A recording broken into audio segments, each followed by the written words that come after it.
to get to the news that we're still waiting for. Run the hurry up. Dan Graziano, insider extraordinaire. What's going on with Jadeveon Clowney? Jadeveon Clowney still looking for the big payday he set out to try and get at the start of free agency, was hoping to get a contract that pays him in excess of $20 million a year, has not been able to find that from teams.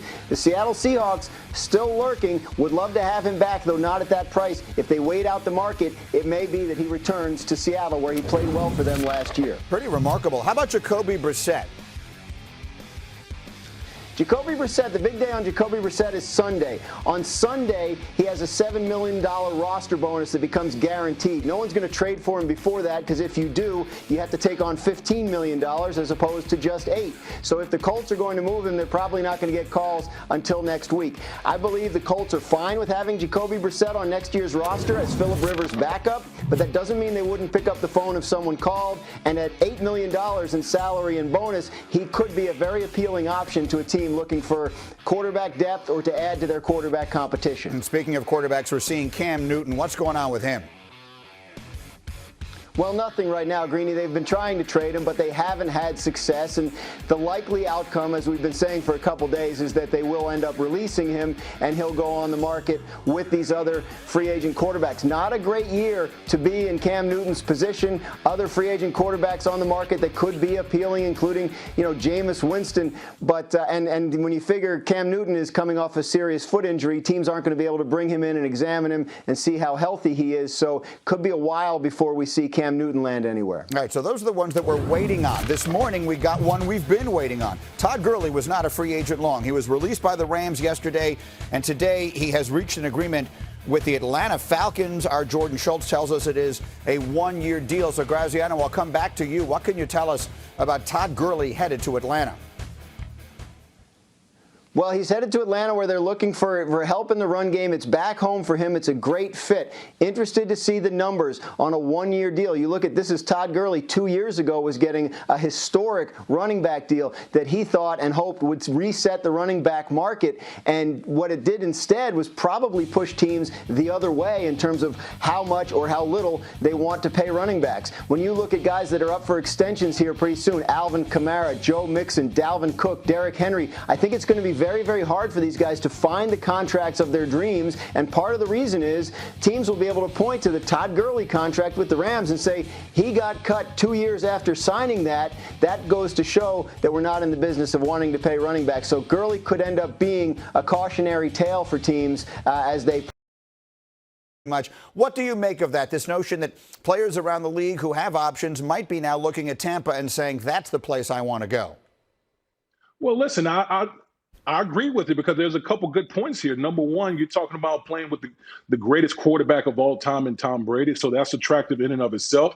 The opportunity to try to go for a Super Bowl with the Tampa Bay Buccaneers. You're playing in Florida with no state tax, and I'm pretty sure a lot of these guys probably are older veterans that are looking to try to get a Super Bowl win at the end of their career. The opportunity to team up with Tom Brady with all the weapons that they have in Tampa and the emerging defense under Todd Bowles, all of those things are really appealing, probably for older veterans. Yeah, ring chasing has been something we've seen in all sports for a long time, and maybe Brady brings that to Tampa. Granted, you played with him when he was a very young player, so a lot has changed. But how would you describe what it's like playing with Brady as the quarterback? Oh, he's the ultimate competitor. I mean, this guy, every time you stepped on the field, no matter if it was, 2 minutes in the game, playoff games, you always had a feeling that you were either in it or you're going to win it because of his competitive fire, the fact that 9 times out of 10, he wasn't going to do anything. He wasn't going to make a mistake that was going to hurt the team. So when you had that type of guy in your huddle, you just want to do your job that much better knowing that he's going to do his. And I think that's why a lot of guys are attracted to playing with Tom Brady. So we've talked a lot about Brady going to Tampa. We've talked very little about the Patriots, who now are looking, among other things, for a new quarterback. What do you think there? What should the New England Patriots do about replacing Tom Brady at quarterback? Well, I think you've been hearing Orlowski talk about Jacoby Brissett, and I think that's a real appealing option for the New England Patriots. He knows the culture. He knows the system. He's played under Josh McDaniels in that system. So, if you're the Patriots, if you're looking to create a atmosphere of competition, they already had Jarrett Stidham there already in place. If you can acquire a guy like Jacoby Brissett to bring in there, I think that would be a great move for the Patriots at a real low cost for the quarterback position. So you played for Bill, and you know a lot about the Patriot way. Brady's legacy, I think, is 100% secure regardless. He's a 43-year-old quarterback, and he's accomplished more than any quarterback ever. But if the narrative exists out there that Bill wanted to move on from Brady and wanted to go for him, depending on how the Patriots look the next couple of years.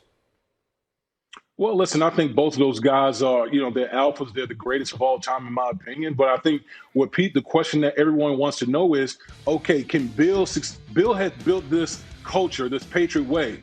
Well, if you take Tom Brady out of the mix, can he still win at a high percentage level? Can he still be a championship level coach without the greatest of all time quarterback in his team? And I think that's what's real intriguing about this whole thing. You got Tom moving on to Tampa Bay, and now you got Bill basically starting over in New England without the GOAT. These questions will be answered real quickly. Yeah, it's not just without the GOAT. Also, it's important to point out, we have sat here talking about how bad the weapons were around Brady. They have a really good defense. They don't have a whole lot on that offense. So very, very quickly, what are your expectations for them next year? If they were to bring in a Jacoby Brissett, are they a playoff team? Listen, I always said that football, more so than any other sport, the head coach is that much more important. I still view the Patriots as a playoff team next year. All right, well done. And D. Wood, I love all the jerseys behind you. Thank you very much. It's great to see you. We continue here on Get Up with some of the big moves. DeAndre Hopkins going to the desert, and he's happy. Dak Prescott staying in Dallas. He might not be. We'll tell you what the biggest moves have been so far. Coming up, Get Up, ESPN. I'm going to hold on